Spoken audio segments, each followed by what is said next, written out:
Evolution is the backbone of modern biology. You cannot understand the nature of the biological world without understanding evolution. I maintain that evolution is a fact, not a theory.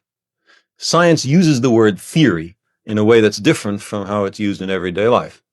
In everyday life, people say, oh, that's just a theory, meaning you invented it while putting on your slippers as you got out of the bed this morning.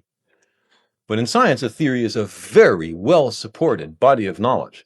There's the atomic theory, that everything is made of atoms. People don't say, oh, it's only a theory. Evolution is a theory on that level. It is very clear that evolution happened. All you have to do is look at the record in the rocks. If you have an undisturbed sedimentary column, at the top are the beasts and vegetables, the fossils of the beasts and vegetables around now. As you go deeper down, you go further back into time, as is clearly indicated by radioactive dating, and you find fossils of animals and plants you don't know. Who are those guys? They're not around now. Also, down there, how come there's no cows? How come there's no people down there? They're just dinosaurs and trilobites? It's very clear. Down there, many of the plants and animals around today weren't around. They hadn't come into being yet. Up here, those guys, those dinosaurs and trilobites, they're not around anymore. They've all become extinct. Life evolves. Now, that doesn't say that when I say evolution is a fact, that's not the same as saying that the mechanism of evolution is a fact. There is still significant debate on, for example, the extent to which natural selection explains everything, or in which cosmic disasters have changed things, and so on.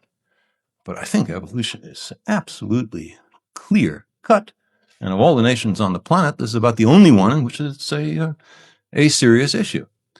And it's a serious issue for emotional reasons. That is, there are a lot of people who don't want to be considered an animal. I'm sorry. I'll be glad not to call you an animal if it offends you.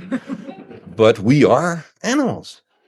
We have evolved, and it's very important self-knowledge. And then, of course, the main reason is that there are people whose belief in the literal truth of every jot and tittle in the book of Genesis is offended by evolution. But the book of Genesis, I must say, is not literally true. It has problems. It has internal contradictions. Genesis chapter 1 contradicts Genesis chapter 2, just to start at the beginning.